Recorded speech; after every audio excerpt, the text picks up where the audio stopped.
Welcome to The Lifestyle Chase, Season 2. This podcast features high performers who have found a way to live their best life while balancing their health, wellness, friends, and family. I'm your host, Chris Little. Let's get started. The Lifestyle Chase is brought to you by Yeg Fitness. Yeg Fitness is Edmonton, Alberta, Canada's healthy lifestyle community, creating and supporting active living for all. Check them out online at yegfitness.ca and on social media at yegfitness. Today I interviewed Anthony Zorzetto. Now, he has battled addiction. He has had some tough times in his life. He's done cocaine. There's a lot about him. There's a lot that you can learn about him, and you can learn about him in other podcasts. So I encourage you to do a search, check it out, find all the different people who have interviewed him to learn more about his story. Because in this episode, we talked about connection, we talked about purpose, we talked about getting to know the story through somebody else's shoes. There was a ton of times when I would start off by asking him a question and then go off on a big long ramble. It was not the most focused conversation because it was very real, very honest, very raw, like no script, very little prep, and you just get to hear a conversation of what it would be like if we talked in real life. So I hope you enjoy it. Thanks for listening.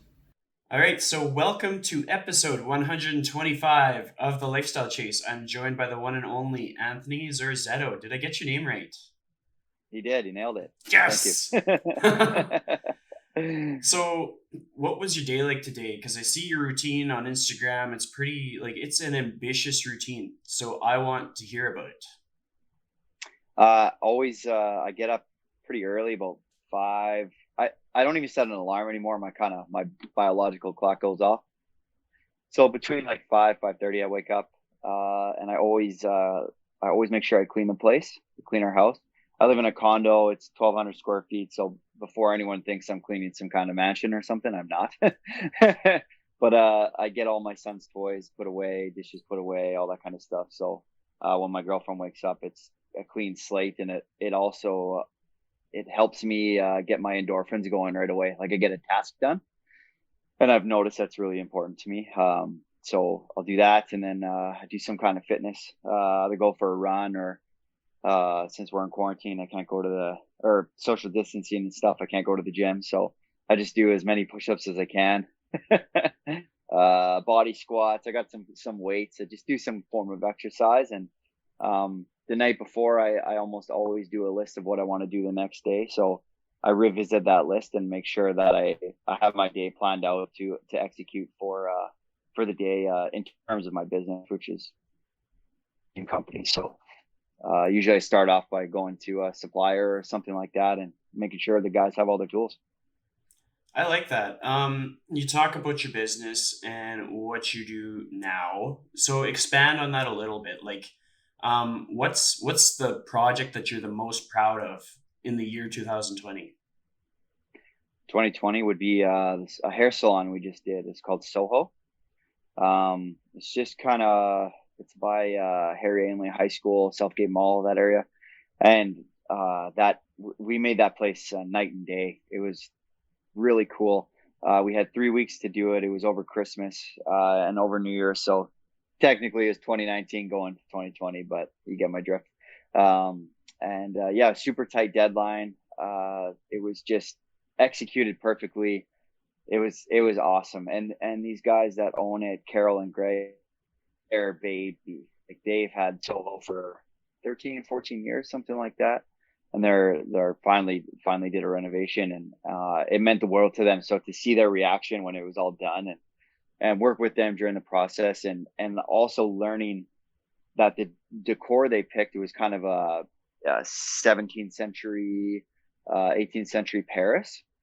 I didn't know this, but like their family's from Paris, and it was very sentimental to have this like really nice crown molding and wall sconces and paneling and wainscoting and all that kind of stuff. I had no idea that it meant so much to them during construction. Then they only told me after that we picked this crown molding because it was, something about her dad, something about her grandpa. I'm like, oh wow, that's super cool. So that's been the highlight so far. We booked a couple large jobs that would have been going right now, but COVID hit, so they got pushed off.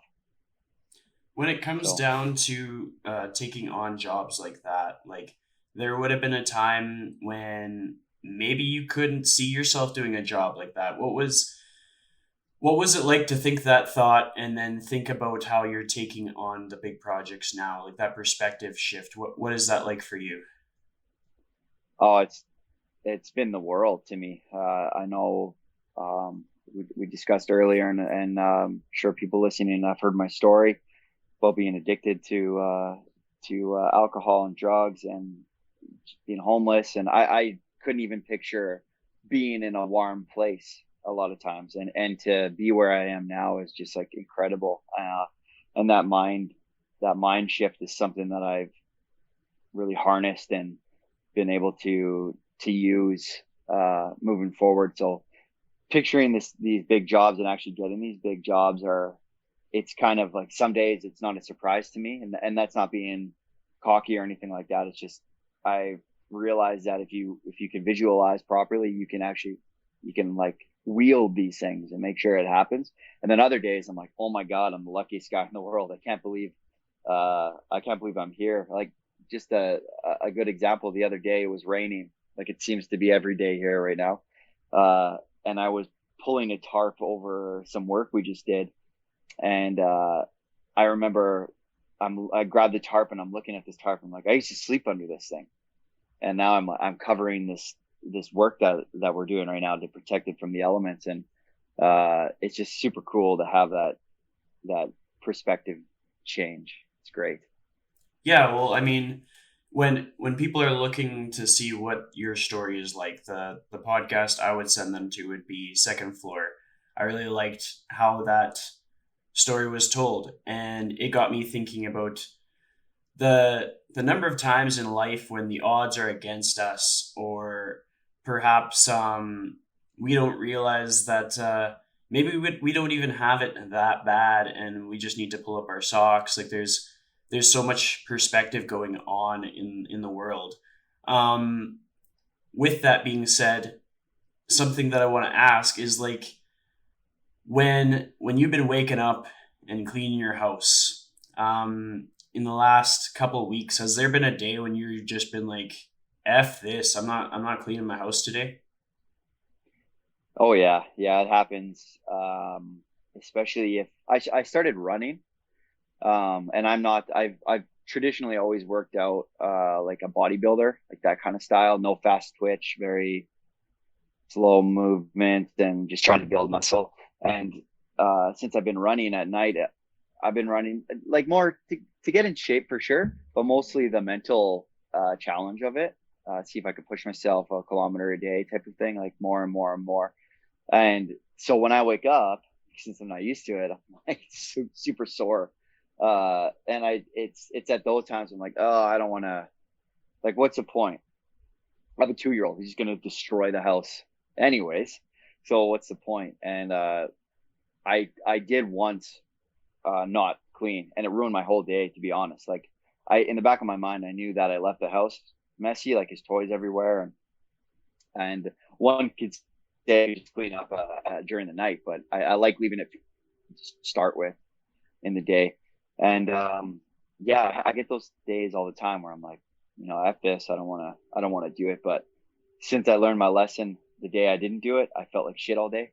So now, even if I have those feelings, I just do it. And that goes with everything. Like, I want to sometimes, it's super hot out. Like the other day, it was super hot out, and the patios are starting to open and stuff. And I'm like, oh, if I just had one beer, it would be fine. Like that's a big trigger for me. It's like a hot day patio, looking at the fuzz at the top of a beer and pour it into a pint. Like it's just so sexy, and it looks refreshing and stuff like that. But I know if I went that way, it would just be a nightmare for me and everybody around me. So I don't do it. So back to your point, I always do it, even if I don't feel like doing it, and I know I should. I do it because it's worth it and it's not I'm not if I'm not like incapacitated, then it's all mental. And I've learned that. So if my legs are broken or something like that, knock on wood, and I can't get up and clean the house, and that's one thing. But that's not the case. So it's just mental. So I just get it out of the way and do it, and then I feel better after every time.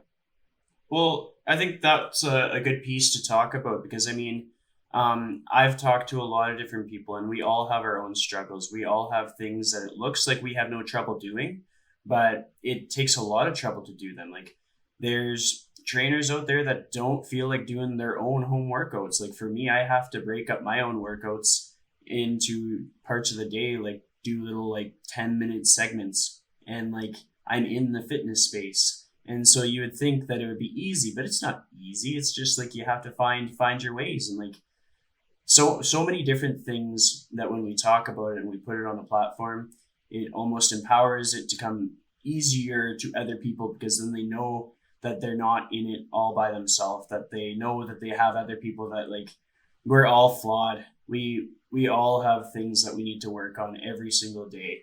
But it's about like kind of leaning into it. I mean, everything going on in the world, like my heart is pretty heavy for just how racist civilization tends to be. Like Yeah. everybody has something to work on. And so we talk about cleaning. That can be our best example in the fact that like sometimes we don't want to clean. Sometimes our day isn't laid out to clean, but we gotta clean because it gives us that purpose of clarity and it allows us to be at our best self. Like when we work at elevating our peers, it allows us to learn more. It allows us to make those cool business connections. Like you talked about that client that you took such pride in, and just those little things that really matter to them. And yeah, like when we learn the little things that really matter to people, like when I follow Kenny on Instagram and I learn the little things that matter to him, Yep. it makes him more important to me. I'm like, oh yeah, like when I learn what martial arts is for him, then I'm like, yeah, this dude is awesome. When I learn what construction is for you and what you face, I'm like, yeah, like this dude is awesome. I'm curious when it comes to that, what would you say your biggest purpose is? Like why do you do your business so passionately? Like what is it that sparks the fire within you to do what you do? If you could share that with me. Well, for construction, the reason why I'm in it is it started off with my family, like all my family on both sides, my mom's side and my dad's side. They were all in construction, and I listened to them as a kids as when I was a kid rather, how passionately they talked about construction in every capacity, the business end of it, the tangible part of it, like the actual building and the relationships with people. And there's a meme that's, I don't know if it's around your feed, but it's certainly around my feed. And they're driving and it says, "Oh, I built that house," or "I worked on this place," and then the caption is "every tradesperson ever." And it's super true. Like I'll drive past a strip or did a renovation and I'm like, "Oh, we renovated that," and I say it with such pride, and everybody else is not in it. It's kind of like, yeah, we get it, man. I know. um, but there's something about it that really strikes a chord in a good way, and it's being able to see what you've done at the end of the day, something tangible, and it's very physical. It's hard to do. Your endorphins are up, your dopamine is up, and um, for my construction company, that's kind of why I do it in that capacity. And then the reason why I own the business is I've always wanted to be an entrepreneur, and there's no ceiling on being an entrepreneur. Like you're not. I'm not working up a corporate ladder to get to a certain height. I'm growing this business, and this business is a part of me, and there's no ceiling on me, and there's no restrictions. Um, and that is just everything to me. I've always been like that. And then in a personal way, like you may see on Instagram, I'm posting about addiction, I'm posting about mindset and achieving goals and stuff like that. And the reason I do that, my purpose for that is to show and just giving back as best as I can, and hopefully I can stoke a fire in even just one person, and that's the only reason why I do it. Well, I mean, I like that answer, and it gets me kind of thinking about like connection with your work, connection with well, mostly just your work. It's like you are finding such pride in the projects that you do, and you talked about the meme and driving around town, and every construction worker, every contractor is seeing their work, and like I experience the same thing. I drive around town. I go by KB and Co. and I'm like, yes, I interviewed her. I go by Love Pizza. I interviewed them. It's just like, and like everybody has some variation of the same thing, whether it's realtors that sold houses, you and your construction work, me and clients that have trained, people I've talked to, or it could be people in like past relationships that are healthy and past relationships that aren't healthy. And it's just like the more connection we find in our life, the more value we get from the things around us. And I guess I kind of went off on a bit of a tangent, but outside of construction, what are things that you genuinely find connection in? Like, what are things that light your fire? Um, I really, really, really like seeing people succeed. That's probably one of my favorite. Obviously, besides my family, like my making sure my son is healthy and happy and has everything he needs and all that kind of stuff is priority number one. Um, and that gets me going every day as well, right?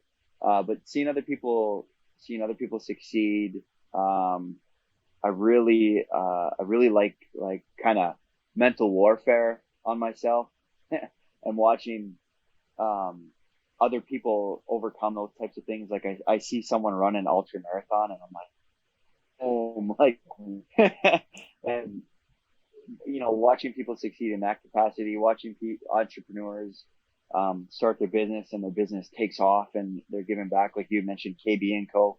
I've been following her for a while, and I think she's just a great entrepreneur as well. And I really like seeing people tag her in things and show like the food she's making and all that kind of stuff. And like that really has a strong connection with me. Like people succeeding is just awesome.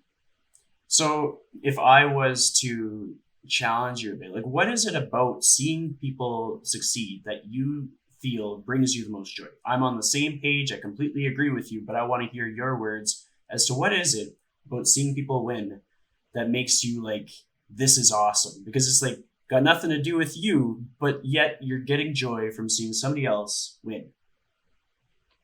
I think it's because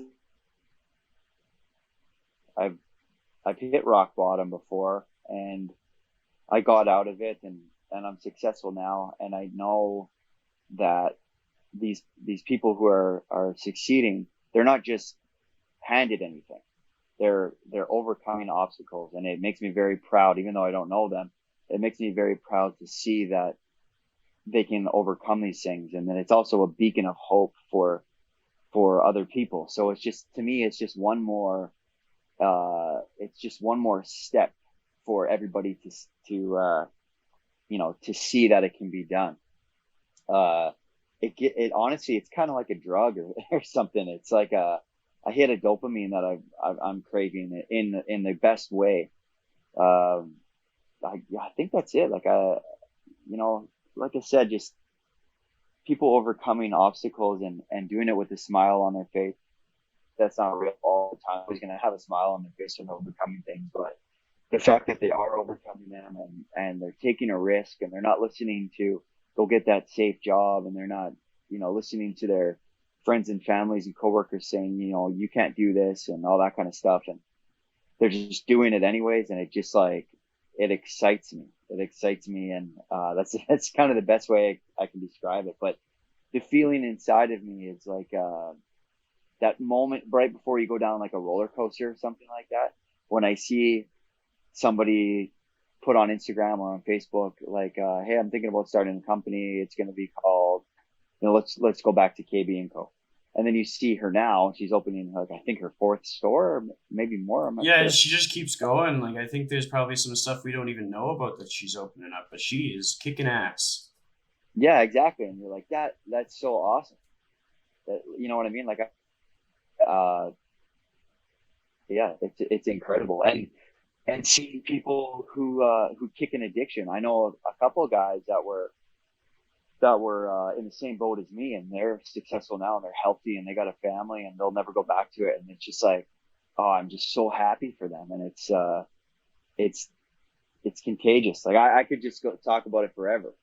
Oh, totally. And when you brought up like knowing other people that kind of have been through the same stuff, that is powerful. Like that is important. Like that's something that me as a personal trainer needs to advocate for. Like we can go to the gym all day, but if we don't have a buddy that's gonna be doing following the same path, like you don't have to be in the gym at the same time. You kind of have to have like the same values, same priorities. You got to be able to have the tough conversations. Like when you have a tough day, you need to have somebody to be like, "Hey, man, I had a tough day. I need to get real with you." Like that is a valuable aspect to any journey, whether it be your business or your personal life or your fitness or anything. You got to have people that make you feel less alone, especially in these social distance times when Yep. everybody kind of feels alone in some way. Like the more that you can see yourself in other people, regardless, like seeing yourself through your spirit, through your essence, through the things that you're passionate about, like everybody can relate to the topic of fitness, like in some way. It's going to look like Zumba for one person, powerlifting for the other, but we all enjoy the endorphins. We all enjoy feeling strong. We all enjoy a boost in confidence. And so we can connect in that way. And that allows people from all different religious backgrounds, cultural identities, just appearances. It allows us all to be in the same boat. And Yep. then it just opens up your world to like so much more knowledge. It's like you talk about people winning. Well, everybody, like I love watching Second Floor continue to like pivot through things. Like all Yep. of a sudden I see, oh, they got like content creators. Oh, that's freaking sweet. That's a good idea. I love that. Or I see like they interviewed somebody that spoke to a very specific topic, and I'm like, I too am passionate about that topic. I'm glad that they discussed it. Like seeing the immense diversity in their guest lists, like that's something that I strive for. But I think they're always going to outdo me on that simply based on the hosts. Like they are culturally diverse, and so it's cool to elevate others. Like for me, I'm like, hell yeah, I will promote them like 12 more times in this podcast episode, and maybe some of my listeners will go to them, and I will not lose a thing. It's totally fine with me.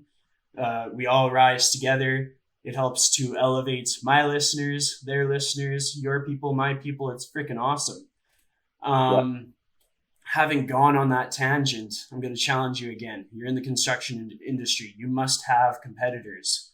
Who is a competitor that you learn from? Like, who kind of like does the exact same jobs, and sometimes you're battling for a quote, but despite it all, you're learning from them. Um, you know what? To be completely honest, I this may sound cheesy, but I we just focus on ourselves. We don't really focus on what other companies are doing, because it's more or less construction is like you can't put your roof on before you put the walls up. Like it's kind of yeah, things are more or less the same. There's a couple items you can do first, a couple items some people do it first, some people do it later, whatever. But we just focus on our customer experience, getting a good review, and growing ourselves and being better than we were yesterday. We really take that philosophy and run with it. but what I do is I look up to larger corporations, like where I want to go, not to companies who are like, beside me, if you will. But I really look up to like Clark Builders. That's who I started with. I got my apprenticeship through them. And even though they do, $1 billion a year, maybe more now actually, uh, they've always had a really, really good corporate culture. And I've always respected that. Like I very much felt like I was part of some kind of family there. And the CEO at the time, Paul Verhessen, was very, and I've always, and now the current CEO and president, Andrew Ross, is same kind of deal. He's a younger guy. He's not like this old, like the massive construction companies and stuff like that. They have like these old school guys that are, just old school and finger off the pulse. And a lot of times they're a bunch of assholes. And, I've never been about that life. I don't like that part of the industry and stuff. And Clark Builders did a really good job of bringing construction to 2020, in like mental capacity and as well as the building. So yeah, I look up to them. But as far as people that I compete with, I know I bid against a lot of companies. If I get them, great. If not, we ask what we can do better. A lot of times it comes down to a price difference, but I, but besides that, I don't really look at what other companies are doing too much. Well, I mean, you answered that really well, and it got me thinking about how I can relate to you with personal training. Like, if you're a personal training, if you're a personal trainer listening to this, the best thing to focus on is yourself, like focusing on your client's experience, because doesn't matter what Joe Blow across the street is doing with their client, it's not going to help or hinder your experience with your client. And so when you really clarified there about like, yeah, like you're not gonna really worry about whether you got the job or not, but if you get a job, you're gonna prove to that client why they chose you, and show your value in like how you show up to your day as a human, and how you treat people, and like the little things that you notice. And I think that's great qualities which anybody can adopt in their career or whatever they're doing day to day.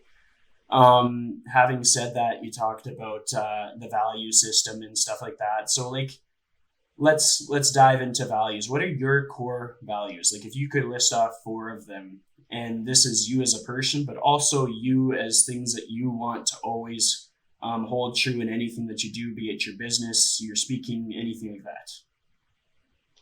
Honesty would be number one. Always be honest about your wins and your losses.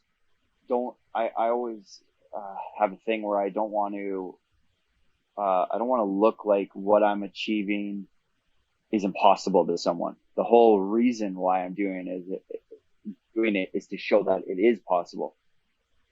So I don't want to inflate how my Instagram looks or whatever. I'm very honest about, like, I used to sleep under a tarp. I was addicted to drugs. I was addicted to alcohol.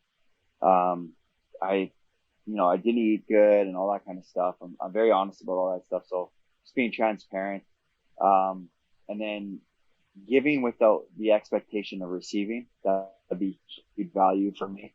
If I'm going to do something for free for somebody, I don't expect anything back. I'm not going to hold anything over your head.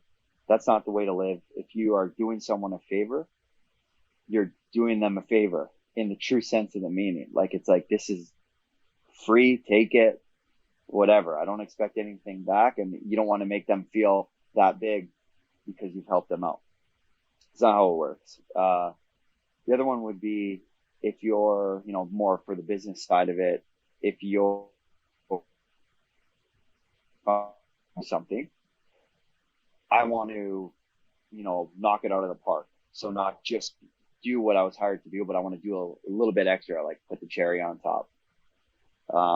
That's really important for me. I think that goes a long way, and people talk about that, and that's just kind of free advertising, if you will. If you go that extra mile, people are going to talk about it. What would the other one would be, I think, try not to be a hypocrite. uh, it's easy to say something it's harder to do it. And I try to, I can be a little tough love, like a lot of the times, especially with people that are close to me. I, I don't know why. I'm just like that. I'm just very straight up, black and white when it comes to like, if you want to achieve a goal and you're not doing the things to get closer to that, it frustrates me. Uh, because, you know, I love them and I want them to succeed. But I'm not going to give them shit for something I can't do myself. Like if someone's trying to lose weight, but they're not willing to go for a run, and I'm not willing to go for a run, I'm not going to say anything. I can't. You know, who am I to say that, right? So, yeah, those would be the four cores that are closest to me, I would say. Yeah, those were good. And the whole like the topic of hypocrite or hypocrisy or whatever, however we want to describe it, is important to kind of put on the stage here. Is like I think about that often. I think about like, okay, I just gave my client a really tough workout. Is that a workout I would do myself? And if it's not, then I have to not give them that workout. And like sometimes just talking about things that I know nothing about, like there's tons of topics. Like I could talk about what kind of training I think that a female needs, or I could just ask a female and then they can tell me what kind of training a female needs. And same thing with any issues where we seek perspective and we're looking for that closure by talking about it. Sometimes, like I had a chat with Katie St. Clair. She's a popular trainer slash seminar speaker out of the States. And she gave me some pretty humbling advice, which I just had to kind of like sit in. And it was simply that, like, as dudes, we like to fix, we like to give people solutions, we like to give them advice, we like to prescribe them things that they can do to solve the things that they're facing. And yeah, I can admit it. Like I do that all the time. Like somebody's coming across hard times and I'm just in there to try and help them out. But sometimes I have to be a better listener. Sometimes I just need to understand what they're going through. Sometimes I need to just get to know them a bit better, which is what I love about being a podcast host, because I get to really rep it out with getting to know people better. Like, let's say the first episode I ever did, I could have gotten to know Blake better. And then with this one, maybe I'm a little bit better at getting to know you than I was at getting to know my friend Blake. And then episode 200, I'll probably be even better at getting to know people, but I'm still going to have flaws. I'm still going to mess up some stuff. I'm going to still stumble on my words. I'm going to still preach about things that I don't quite do myself. Like when we talk about confidence, probably tons of times when we haven't felt confidence, or when we talk about going for runs, all kinds of times when we don't even go for runs. Like we're like, oh yeah, I go for a run every day. Like, and then there's instances where that day turned out to be a really shit day and then the run never happened. Like I can say that from my own experience. I did the push-ups every day for 100 days, and I actually did the push-ups every day.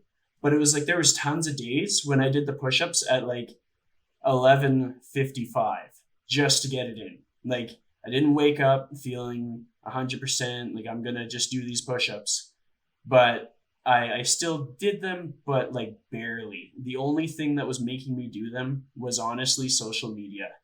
And it's because like we all go through our ups and downs, but talking about them makes it so much easier to do it, because then we're equipping people around us to be able to help us out. So like the better that you and I get to know each other, the better that we are equipped to help each other out. Like when you're like, oh man, I clean most days, like every day, but that one day I didn't clean and I felt like garbage. And then chances are you'll have another garbage day when you don't feel like cleaning, and you might not feel like cleaning even more than you did before. But now you got buddies all over the internet. They're like, you know what? Sometimes I feel like that too. And you know what I do? I blast some Miley Cyrus, and I come in there like a wrecking ball. And that's what does it, like just little things like that. So I kind of got on a bit of a soapbox there, but I hope that listeners of this take time to get to know other people, take time to just be really honest about, like, you know, we suck at stuff. Like there's a whole bunch of stuff that we are just falling behind on.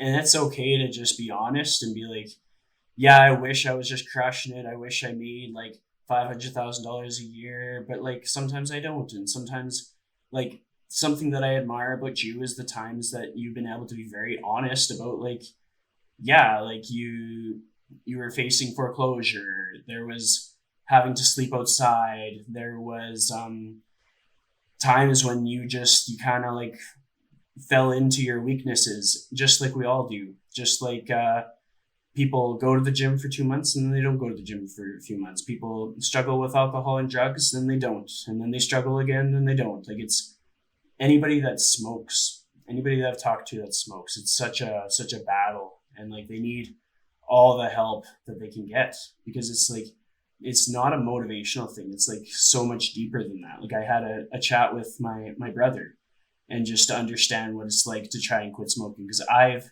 never smoked, because I would hate to have to go through what people who are trying to quit smoking have to go through. And just understanding that it takes good listeners, it takes patience, it takes compassion, and we can always improve.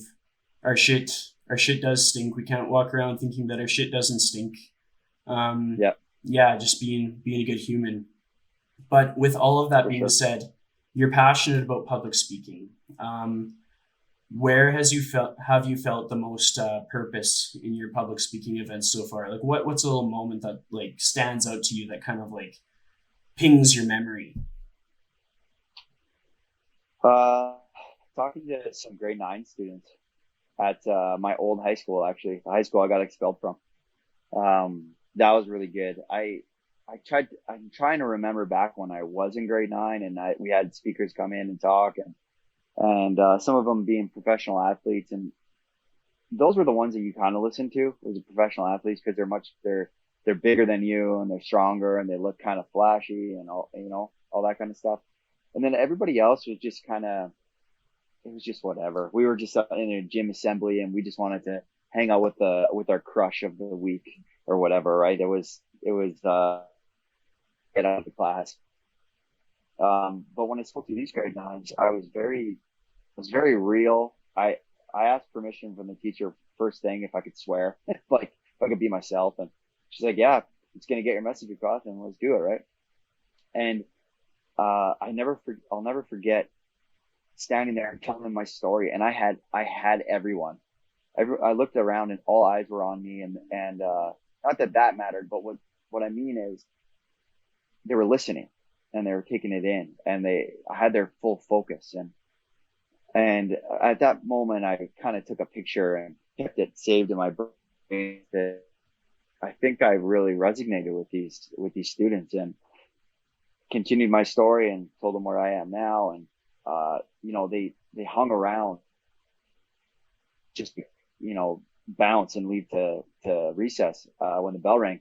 They stayed around and they were asking me questions. They lined up, and uh, a couple of people took me aside privately, and you could tell they were about to get emotional, and it was very real. And they were telling me that their older brother does drugs and they don't know how to talk to him. And their mom used to do drugs and they're afraid all the time that she's going to do drugs again. And I could just shed some light on that and give them advice. And uh, that was a really, really special event for me, which was really, really, really cool. And I put my name up on Instagram, like that, my at Mr. Zorzetto, and they all followed me right away, and they still follow me, and they message me, and I message them back, and it was that was for sure. And I've spoken, several events now, and like a few hundred people, and I love that, and I love the kind of adrenaline going up, almost like you're gonna perform, but you're giving such a valuable lesson. That means the world to me. But these grade 9s like was probably my favorite, because you kind of get them while they're young. You know what I mean? And for me, part of my story, grade 9 was a massive shift for me. That's when I started to have the allure of hanging out with like the bad crowd and all that kind of stuff. So it was important to me. And at ground zero too. That was a high school that I got expelled at. So it meant that much more to me. So Well, you brought up the expression like "get them while they're young," and I remember all the motivational speeches that happened at my high school, junior high. Like I went to a small rural junior senior high school out at Pigeon Lake, and I loved the motivational speeches. And I was the guy that like it didn't matter if they were the athlete or just the random person that had a story to tell. I was all ears. And yeah, my brain was like, okay, who do we have a crush on this week? Let's see if we can sit next to them kind of thing. Like that was where my brain was at too. But I think like it's just the more life experiences we have where we can put ourselves in the shoe of the speaker, the more we value the speaker. And the timing was probably incredible. Yeah, you were probably talking to a lot of kids who either were just about to decide to take a non-wise path in their life, or maybe they knew someone really close to them that had already done it, and so like you would have definitely captivated them with that. Um, this is like the crazy thing reflecting on this is because you've been on so many different podcast episodes, it influences how I interview you because I know that you put in the reps with answering questions. And I know that if I answer one question that you're used to answering, I'm not going to get everything that I can possibly get from you as my guest. And so then it challenges me to ask questions in ways that I've never asked questions before. It challenges me to get off of my template. And so in a way, because we have made this connection today, and it's going to sound super hippy dippy, but because we are having this conversation, we will walk away from it better. Because as a kid in my youth, I had little like micro experiences in which I could relate to different speakers. Like I had never been in the military, but I could relate to the military speakers who came to talk about joining the Canadian Armed Forces because like honestly for me, it's because I knew that I had family that had served in the military. And I was okay. I never got to meet that family, like they were grandpas or great grandpas, but like I can only imagine the pain that they had to go through, having to be at a young time in their life facing death. Like I'm gonna be a captive audience for this person because I can understand and like the stuff going on in the world, like when you have to watch a black person losing their life and you might not be able to understand their pain firsthand, but you can kind of put yourself in their shoes because like I got a lot of black friends. I'm sure you got a lot of black friends. And it's like you switch the person out of that role and it's like, oh, like we could have lost like a best friend. We could have lost like a mentor. We could have lost like a CEO of a company that we love.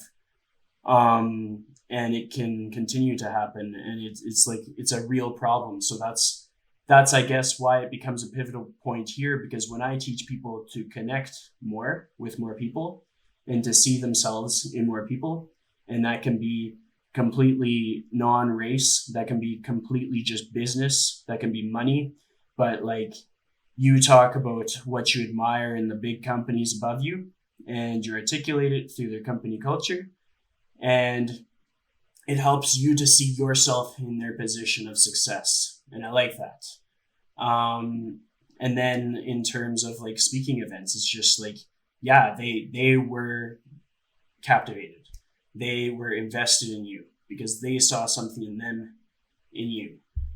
And whether it's timing, whether it's like where a person is at in their life, or whether it's like how you show up, I think like it's uncomfortable to be yourself in this world, you know, like on social media, really uncomfortable. If we are really honest with the things that truly, truly, truly matter to us, we're not going to win a popularity contest. Like we're not.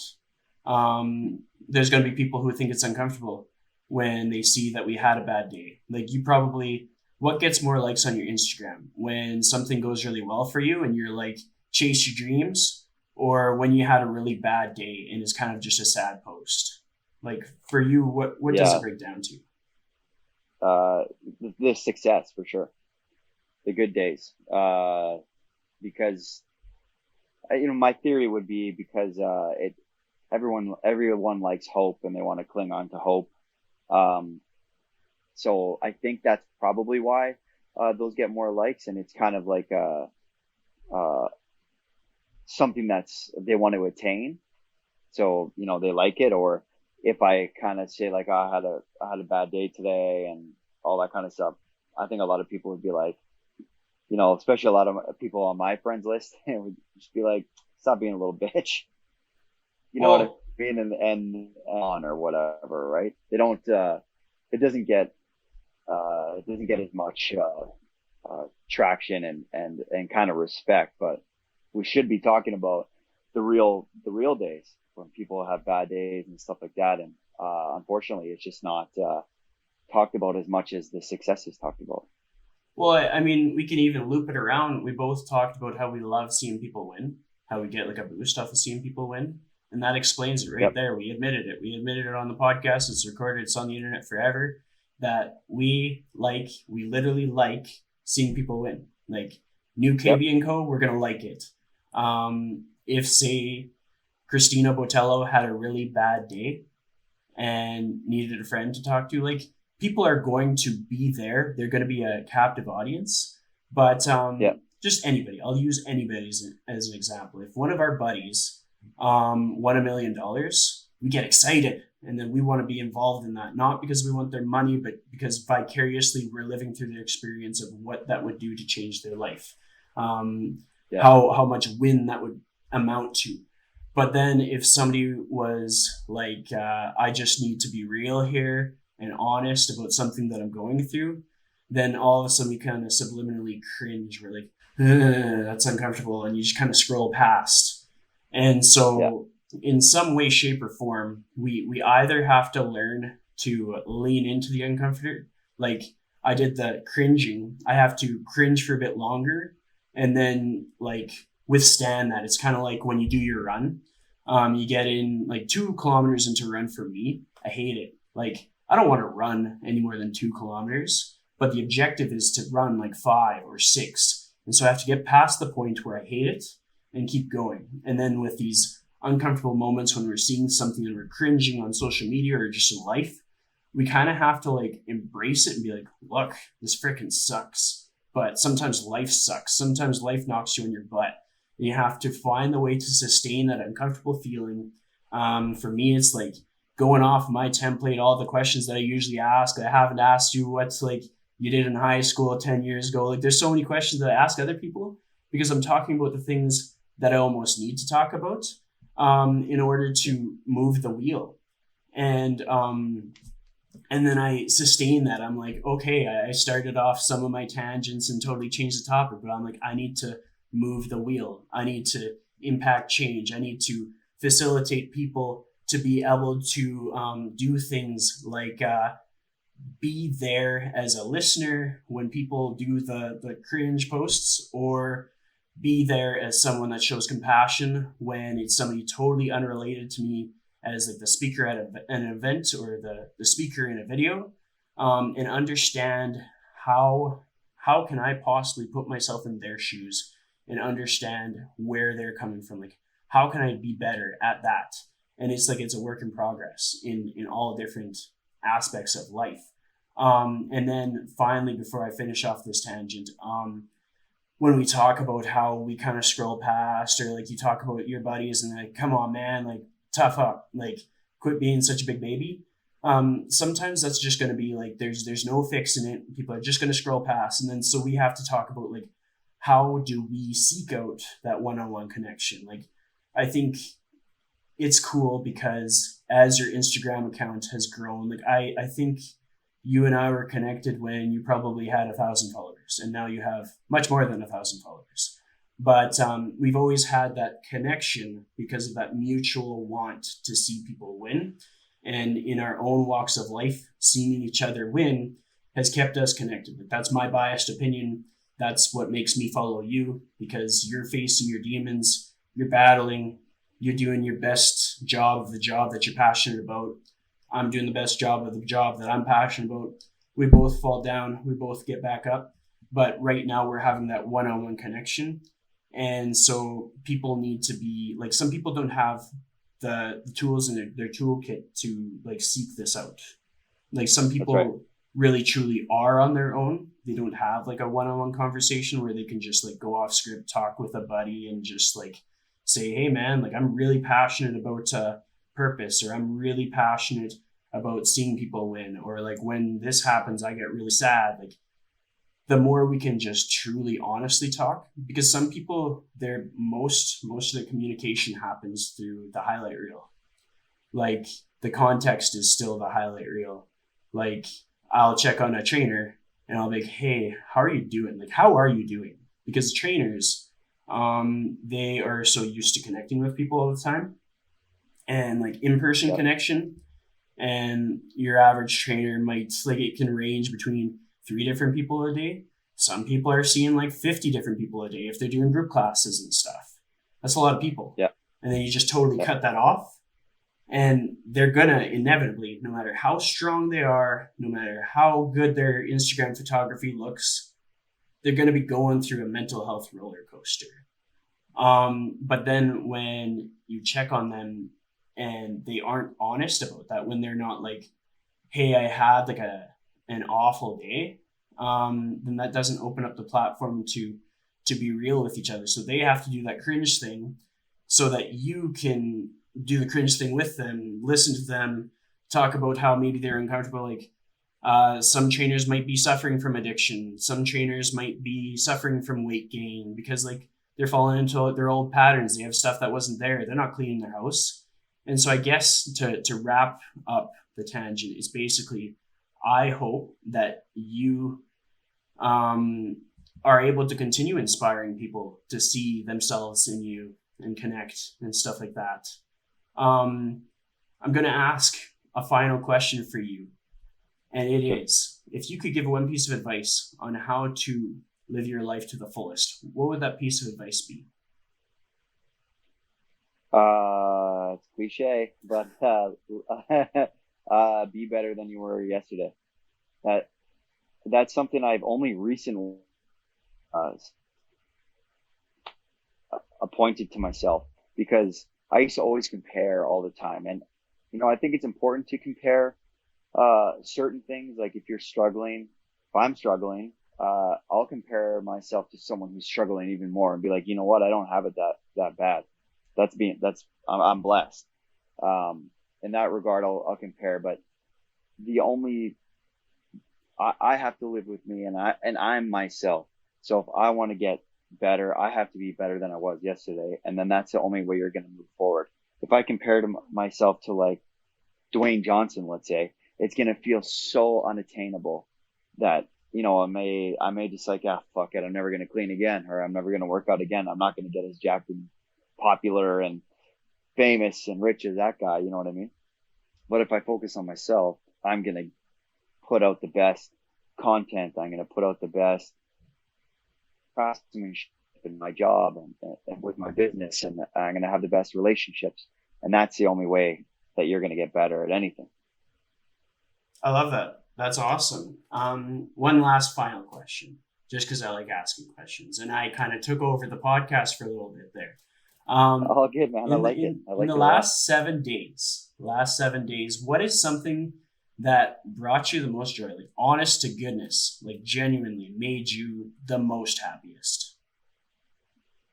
Uh, well, there's a couple things. Completing my runs that I said I was going to complete. I'm doing 6K a day and 2 kilometers of which are super steep hill.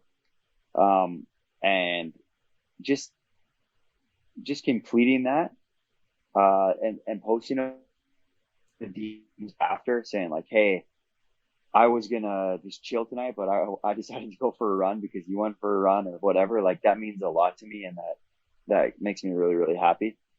Um, and of the other in the last 7 days, the other thing too is playing hockey with my son. There we go. He's Yeah. 2. Yeah. he's 2 years old, and I have this hockey set for him, and he loves hockey so much. Like I swear to God, I never did. Like I'm not like hypnotizing him or anything because I'm a huge hockey fan, but he just loves hockey so much, and we drill. He just wants to drill. Like like I'll set up this little net. It's like, 30 inches by 24 inches, and I throw the ball in. I'm like one timer, and he one times it, scores a goal, and he goes goal.